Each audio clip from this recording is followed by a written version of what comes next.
بسم اللہ الرحمن الرحیم۔ اللہ تعالیٰ نے ہمیں جیسے نماز کا حکم دیا ہے، روزے کا حکم دیا ہے، زکوٰۃ اور حج کا حکم دیا ہے، ایسے ہی اللہ تعالیٰ نے ہمیں صبر کرنے کا بھی حکم دیا ہے۔ اب انسان کو کس وقت صبر کرنا چاہیے اور کس وقت صبر کرنے پر اسے ثواب ملتا ہے، تو فرماتے ہیں کہ جیسے ہی انسان کو کوئی تکلیف پہنچے یا کوئی مصیبت پہنچے تو اسے اسی وقت فوراً صبر کر لینا چاہیے اور انا للہ و انا الیہ راجعون پڑھنا چاہیے، اور اسی وقت صبر کرنے پر اللہ تعالیٰ اسے ثواب عطا فرماتے ہیں۔ اللہ فرماتے ہیں کہ انما یوفی الصابرون اجرہم بغیر حساب، کہ جو لوگ صبر سے کام لیتے ہیں ان کا ثواب انہیں بے حساب دیا جائے گا۔ دنیا میں کچھ احکام تو ایسے ہیں کہ جن کا ثواب حساب کے اعتبار سے دیا جاتا ہے، لیکن صبر کے بارے میں اللہ تعالیٰ فرماتے ہیں کہ جو شخص صبر سے کام لیتا ہے اس کا جو ثواب ہے وہ بغیر حساب دیا جائے گا۔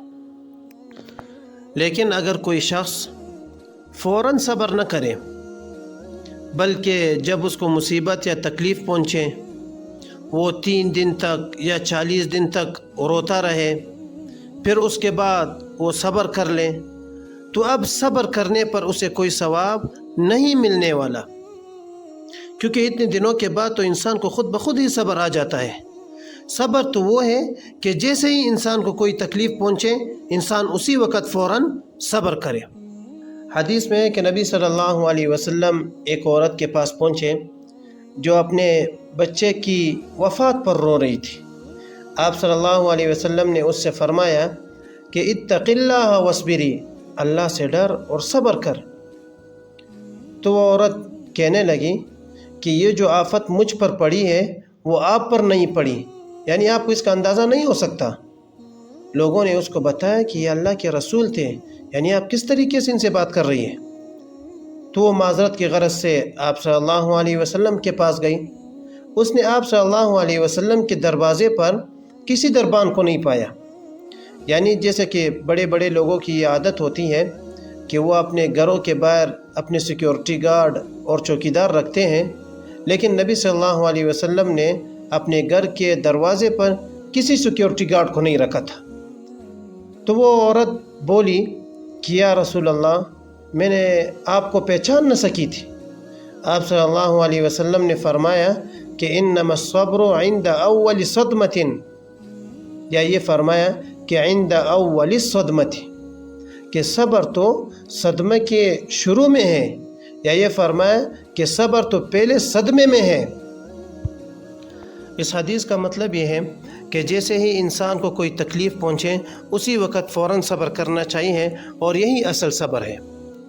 دیکھیے، دین ہمیں یہ نہیں کہتا کہ ہمیں غم کے وقت غم زدہ نہیں ہونا چاہیے، یا انسان کو بالکل ہی غم کے وقت اپنے آنکھوں سے آنسو نہیں بہانے چاہیے، بلکہ دین ہمیں جس چیز سے روکتا ہے وہ یہ ہے کہ ہم اپنے کپڑے نہ پاڑیں، اپنے منہ پر تھپڑ وغیرہ نہ ماریں، اور جاہلیت کی طرح چیخ و پکار نہ کریں۔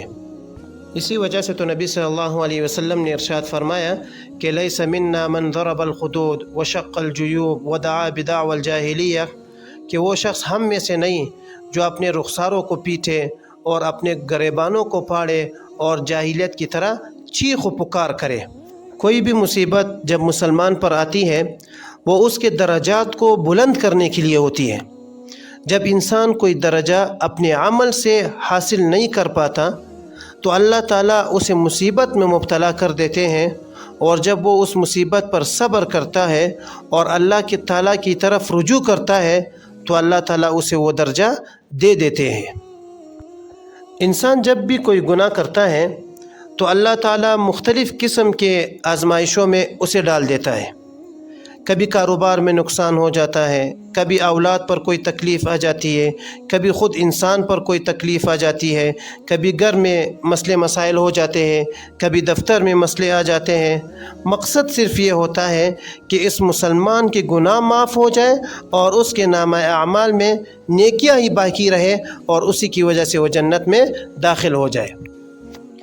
آج کل کے دور میں اگر کسی پر کوئی تکلیف آ جائے یا کوئی بیماری آ جائے یا گھر میں کوئی پریشانی آ جائے یا کسی کا اچانک ایکسیڈنٹ ہو جائے تو ہم فوراً سے یہ کہہ دیتے ہیں کہ شاید کسی نے تعویذ کر دیا ہے یا کسی نے جادو کر دیا ہے، اسی وجہ سے یہ واقعہ پیش ہوا۔ لیکن یاد رکھیں، یہ تکلیف کا آنا یا بیماری کا آنا یا ایکسیڈنٹ وغیرہ کا ہو جانا یہ جادو نہیں ہے، یہ اللہ تعالیٰ اپنے بندے کو آزماتا ہے۔ کبھی بیماری ہوگی، کبھی صحت ہوگی، کبھی مالداری ہوگی، کبھی غریبی ہوگی، مقصد صرف اور صرف یہ ہے کہ کسی طرح مسلمان کے درجات بلند ہو جائے۔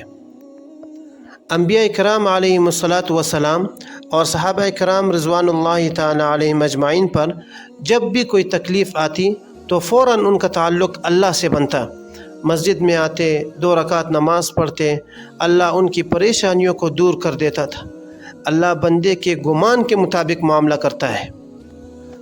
حضرت ابو ہریرہ رضی اللہ تعالیٰ عنہ فرماتے ہیں کہ جب حضرت حمزہ رضی اللہ تعالیٰ عنہ شہید ہو گئے تو آپ صلی اللہ علیہ وسلم نے ایسا دردناک منظر دیکھا کہ اس سے زیادہ دردناک منظر کبھی نہ دیکھا تھا۔ آپ صلی اللہ علیہ وسلم نے دیکھا کہ ان کے کان، ناک وغیرہ کاٹ دیے گئے ہیں۔ آپ صلی اللہ علیہ وسلم کو اس تکلیف پر بہت صدمہ ہوا، لیکن اس کے باوجود آپ صلی اللہ علیہ وسلم نے حضرت حمزہ رضی اللہ تعالیٰ عنہ کے قاتل حضرت وحشی رضی اللہ تعالیٰ عنہ کو معاف فرما دیا اور کوئی بدلہ نہیں لیا۔ آپ صلی اللہ علیہ وسلم کو اور بھی بہت تکلیفیں پہنچیں۔ آپ صلی اللہ علیہ وسلم کے بیٹے حضرت ابراہیم کی وفات آپ کی زندگی میں ہوئی۔ آپ کی 2 بیٹیوں حضرت رقیہ اور ام کلثوم رضی اللہ تعالی عنہما کا انتقال آپ کی زندگی میں ہوا۔ آپ کی گھر والی حضرت خدیجہ رضی اللہ تعالی عنہا کا انتقال آپ کی زندگی میں ہوا۔ غزوہ خندق میں آپ نے اپنے پیٹ پر پتھر باندھے، آپ کے گھر کا چولہا 2 مہینے تک نہیں جلا کہ کچھ پکا سکے۔ تو آپ صلی اللہ علیہ وسلم پر جتنی تکلیفیں آئی ہے آج کی دنیا میں کوئی اس کا تصور بھی نہیں کر سکتا، لیکن ان حالات میں بھی آپ صلی اللہ علیہ وسلم نے صبر کیا اور اللہ تعالیٰ کی طرف متوجہ ہوئے۔ صحابہ کرام رضوان اللہ تعالیٰ علیہ اجمعین کو بھی جب کوئی تکلیف پہنچتی تو وہ صبر کرتے اور اللہ تعالیٰ کی طرف متوجہ ہوتے۔ حدیث میں ہے کہ حضرت عبداللہ ابن عباس رضی اللہ تعالیٰ عنہ راستے میں تھے، اچانک ان کو خبر پہنچی کہ آپ کے خاندان میں سے کسی کی وفات ہو گئی ہے۔ حضرت عبداللہ ابن عباس رضی اللہ تعالیٰ عنہ اپنی سواری سے نیچے اترے، وضو کی حالت میں تھے، 2 رکعت نماز پڑھی اور صبر کیا۔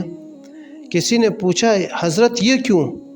آپ نے فرمایا کہ اللہ تعالیٰ قرآن پاک میں فرماتے ہیں کہ یا ایھا الذین آمنوا استعینوا بالصبر والصلاۃ، کہ اے ایمان والو اللہ سے نماز اور صبر کے ذریعے مدد حاصل کرو۔